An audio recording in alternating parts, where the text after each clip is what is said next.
Welcome back to Claudia's Knitting Universe. Today I'm going to show you how to knit a braided scarf.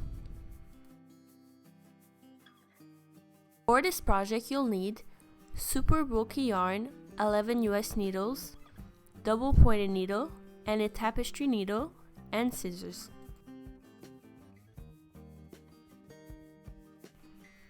First of all, we'll need to cast on 36 stitches. Here I'm using a technique that I've never showed before. Basically you make a V with your fingers, and then with the right needle you're gonna pass through the loops that you've made. So you go first of all counterclockwise on the left loop, then clockwise on the right one, then you pass through the left loop again, and you repeat this over and over until you have 36 stitches on your needle. So I choose this technique because I believe the border is nicer, but you can choose the previous cast on technique that I've showed in my previous videos, which is much easier to accomplish.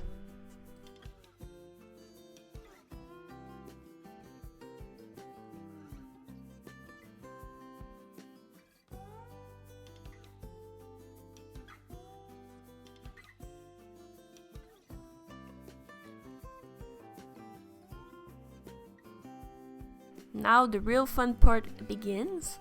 So the pattern is, for the first 4 rows we're gonna knit 1, purl 1 until the end of the row. So I'm just gonna finish this purl stitch and explain to you the steps.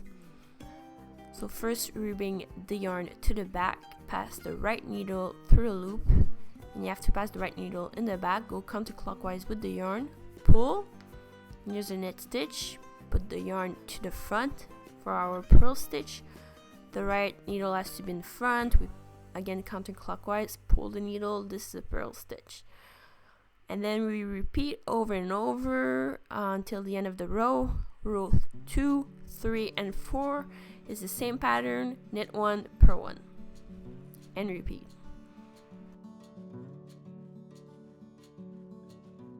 If you're wondering where this pair of needle is from, it's from the company KnitPal on Amazon. It's a set actually of 6 jumbo size needles. It goes from 10, 11, 13, 15, 17, and 19 US needles. And there's also other accessories in the pack, and it's about $20 to $30 Canadian. So you can check that out if that interests you. And what I like about those is that they're made out of plastic, so it's pretty light. And I also like jumbo size just because it's easier to manipulate, and sometimes the small needles make my hand hurt when I knit for a longer time.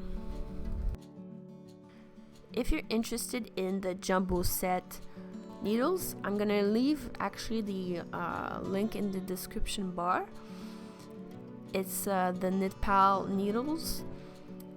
You can type that actually in Amazon. They have other needles as well, and they're fairly at a reasonable price actually.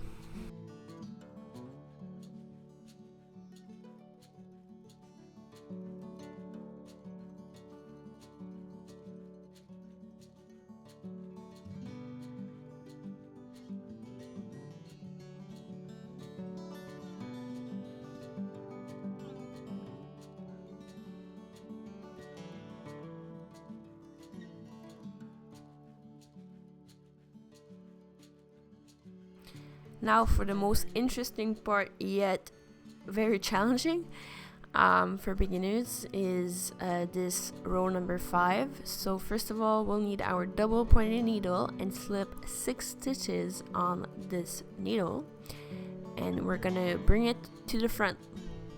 Then we're gonna take our right needle and we're gonna knit 1, purl 1 off the left needle. Repeat that 3 times. So you'll need to have 6 stitches on the right needle.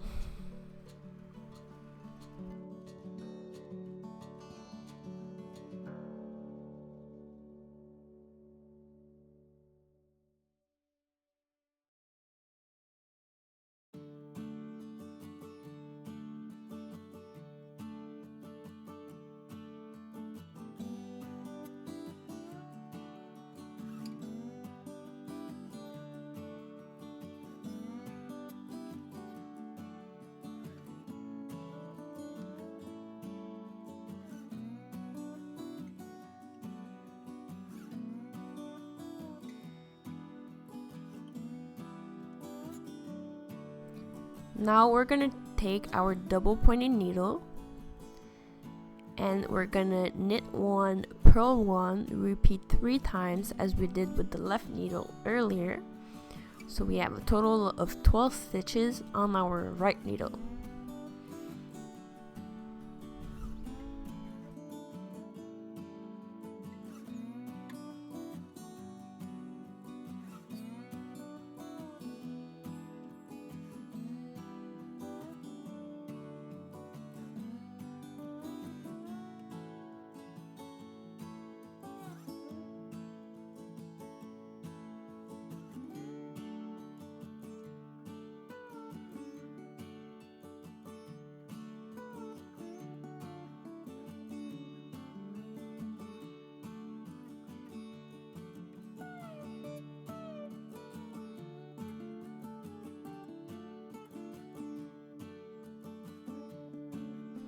So now we're going to repeat the same steps. So slip 6 stitches on the double pointed needle, bring it to the front with our left needle. We're going to knit 1, purl 1, repeat 3 times. Then we're going to take back our double pointed needle and repeat the same pattern.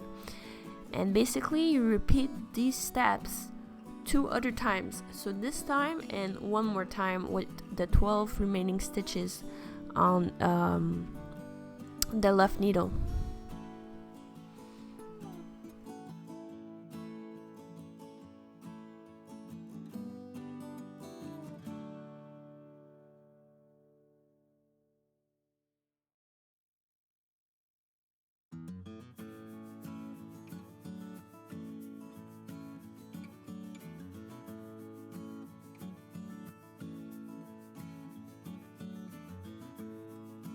So this is the last time we're going to repeat this pattern.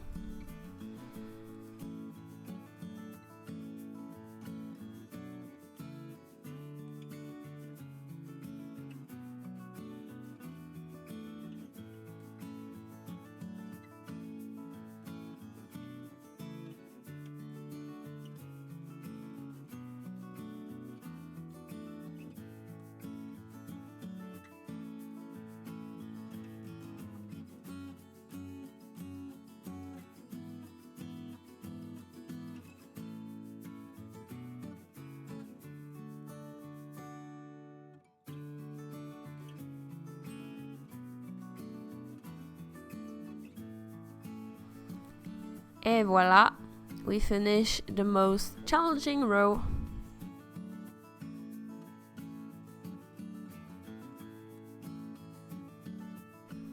So for row number 6 to 10, we're gonna redo the same pattern as earlier. So we're gonna knit 1, purl 1.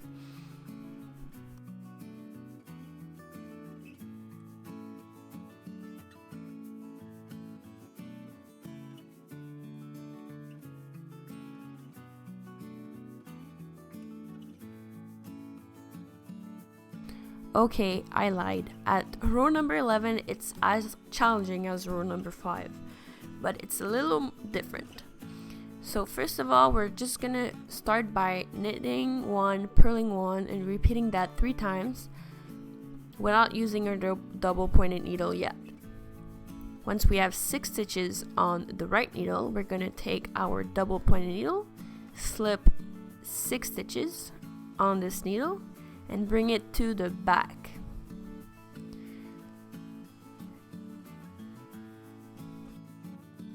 Then we're gonna knit 1, purl 1 again, repeat that 3 times.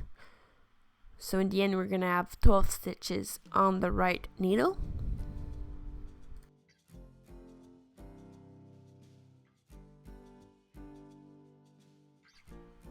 And now we're gonna take this double pointed needle which we put in the back of our project, and we're gonna knit 1, purl 1 as we did earlier. And now we're gonna be left with 18 stitches on our right needle.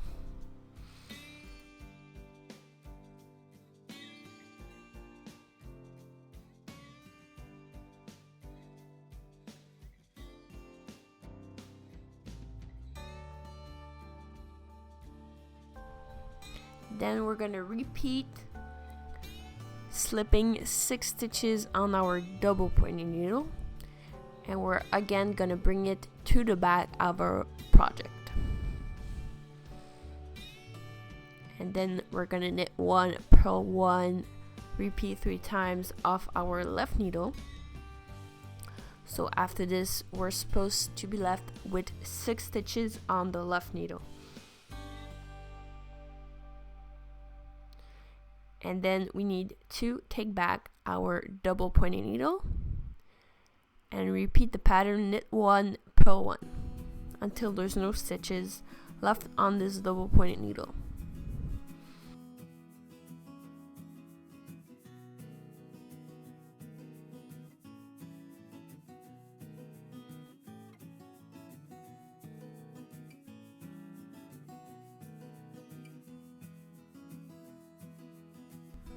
And now to finish off, we're gonna repeat knit 1, purl 1 until there's no more stitches on our left needle.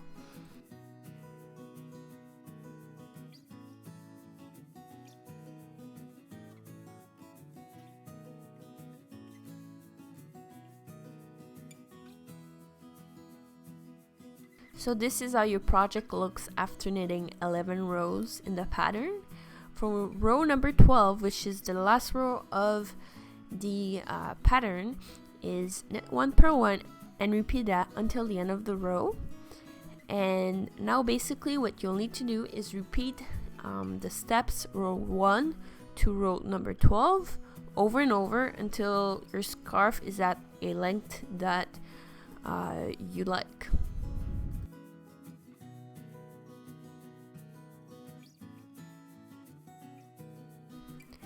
Now fast forward in time, here is the final scarf. I'm happy with this length. You need to finish on row number 12, otherwise your scarf is gonna look a little weird, and you want it to be symmetric at both ends. So now we'll need to cast off.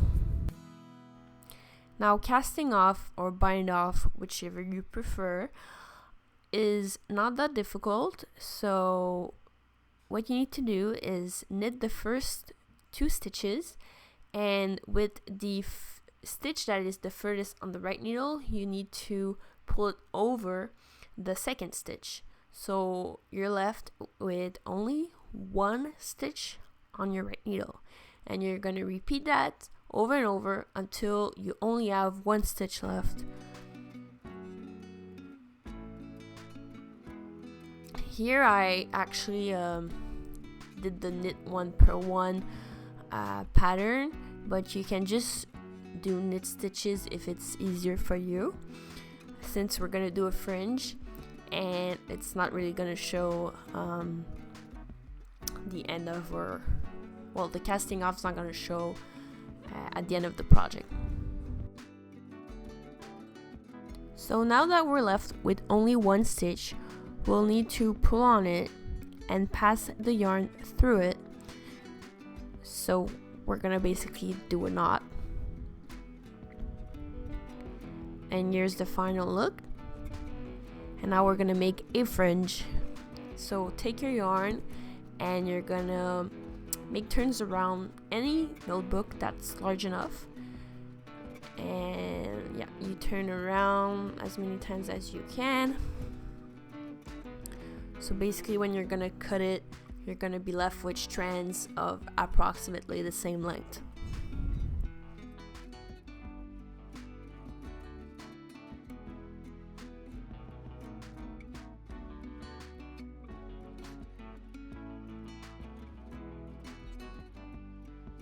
Now we're gonna take our tapestry needle and some scrap yarn, or the same yarn if you want, and we're just gonna make a loop so we can pass the strands through it like so, and try to make it even on both sides. And then we're gonna pass it through the end of our scarf.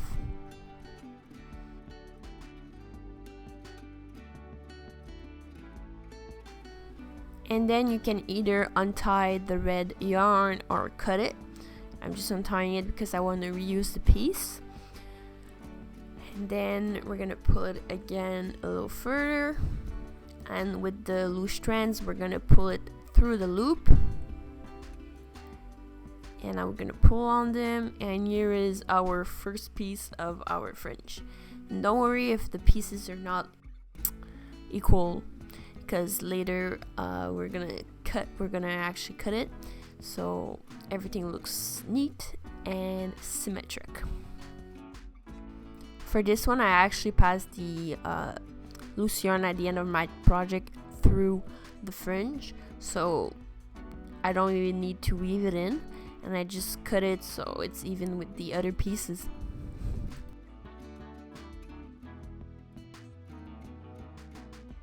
Basically, we're gonna repeat the same steps over and over until we have our full fringe.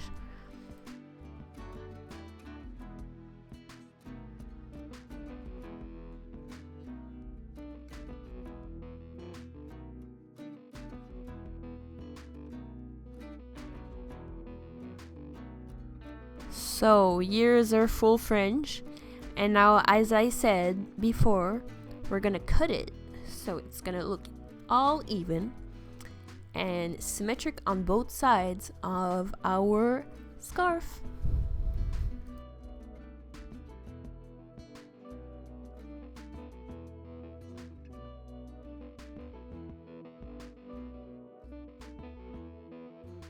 And ta-da! Here is our final braided scarf with the little fringe. So thank you for watching this video. I hope you liked it. If you did, please give it a thumbs up and subscribe if you want to see other videos like this. Oh, and if you have ideas of what I can knit next, leave a comment down below.